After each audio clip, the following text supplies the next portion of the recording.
Por que Deus às vezes parece estar distante? Você provavelmente já passou por uma situação difícil na sua vida e parecia que Deus estava a quilômetros de distância de você. O salmista Davi, ele também escreve no Salmos número 10: Meu Deus, por que estás tão distante de mim? Mas ele não termina assim, e é sobre isso que a gente vai falar hoje. O Salmos número 10, ele é um pedido de socorro. E o texto básico que eu quero usar hoje é o versículo 17 e 18, que ele diz assim: Tu, Senhor, ouves a súplica dos necessitados. Tu os reanimas e atendes ao seu clamor. Defendes o órfão e o oprimido, a fim de que o homem que é pó já não cause terror. Como eu falei no vídeo passado, né, o Salmos número 10, ele em algumas traduções, ele até aparece junto com o Salmos número 9, enquanto o Salmos número 9 fala sobre a justiça de Deus perante a bondade dele, perante a injustiça do mundo. Já o Salmos número 10 ele vai falar sobre a injustiça do homem e sobre a injustiça do mundo e como às vezes parece que Deus não está respondendo, parece que as coisas elas não estão se encaixando. Ele é um salmos de lamento, mas porém é um salmos que confia em Deus apenas pela fé.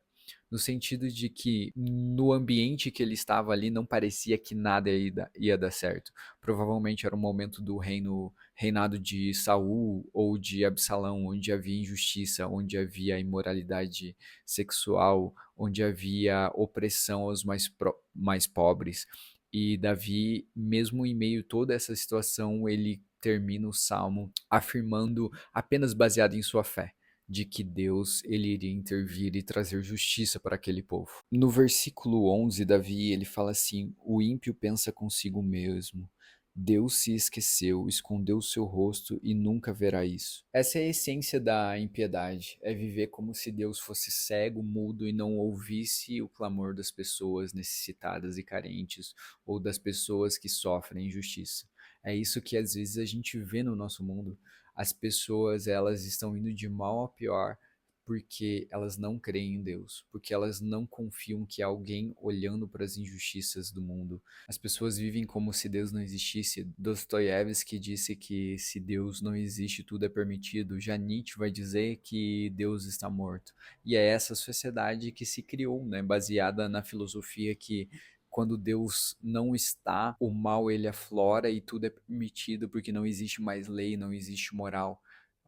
E Davi ele começa dizendo isso, que as pessoas que não creem em Deus, elas pensam, Deus não está vendo mesmo, então eu posso fazer o que eu quiser. Porém, no versículo 14, ele já coloca o contraponto que diz: Mas tu enxergas o sofrimento e a dor, observa-os para tomá-los em tuas mãos. Os ímpios e as pessoas que causam mal nesse mundo, elas podem pensar que Deus ele não se importa e não está vendo, mas o que nós temos que confiar é que Deus pega o sofrimento dos oprimidos e coloca em suas mãos. Foi isso que ele fez na cruz. Ele colocou todo o sofrimento da humanidade, todo o pecado e a injustiça e cravou nas suas mãos. Paulo ele vai afirmar que esse é o triunfo da vitória. Ele vai afirmar que quando os cravos ali estavam em Cristo, Deus estava vencendo toda a impiedade, toda a injustiça. Então, por mais que o mal pareça aumentar, por mais que as pessoas pensam que Deus não existe, que tudo é permitido e que nós podemos viver da maneira que nós queremos, porque ninguém está vendo, Deus ele está vendo. E ele se importa com o nosso sofrimento, a ponto de sofrer por nós para que nós pudéssemos viver para ele. No versículo 17 ele diz: Tu, Senhor, ouves a súplica dos necessitados, tu os dá ânimo e atende o seu clamor. Então, a nossa oração pelos oprimidos, ela não é em vão. Deus ele se importa, enxerga os necessitados de maneira que talvez a gente não entenda nesse momento. Mas Deus ele trará a justiça um dia. Deus ele cumprirá toda a sua palavra um dia. Os necessitados e oprimidos nesse mundo, e talvez você se sinta nesse momento oprimido e necessitado.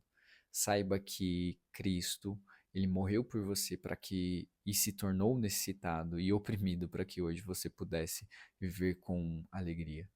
Mas eu sei que às vezes parece que ainda não, porque todo o mal ao nosso redor no mundo parece nos dizer que de maneira sufocante, a ponto de nos calar às vezes, que tudo vai dar errado, mas confie no Senhor. O silêncio de Deus, ele não é indiferente. Deus, ele está ouvindo e vendo tudo, mas é nesse momento de silêncio que nós devemos exercitar a nossa fé, porque a aparência de ausência de Deus deve ser o momento perfeito para a gente colocar a nossa fé em ação e não pensar com os que os nossos olhos estão vendo, mas confiar na esperança do que Cristo fez e do reino vindouro. Então a gente pode ter três aplicações práticas sobre a reflexão desses salmos.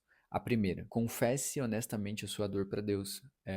Se os salmos existem lamentações, eu já falei isso diversas vezes, é porque Deus se importa com a nossa dor e Deus não se ofende com a nossa dor.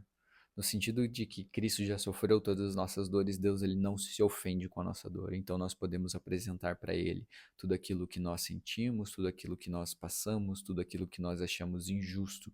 Claro, sem blasfemar, mas confessando realmente para Ele o que nós sentimos em relação ao mal do mundo. A segunda aplicação é: lembre-se que Deus, ele ouve e atende as nossas orações. O silêncio não quer dizer que ele não se importa, só quer dizer que ele está no seu plano eterno, executando tudo aquilo que ele planejou.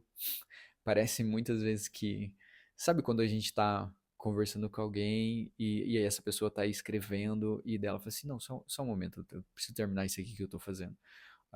Muitas vezes a gente pensa que Deus, ele tá em silêncio, sentado na nossa frente sem querer falar nada, mas às vezes ele só tá operando algo que a gente não está vendo, que é invisível aos nossos olhos. Em terceiro é espere com fé. Deus, ele não é indiferente à injustiça, Deus não é indiferente ao mal.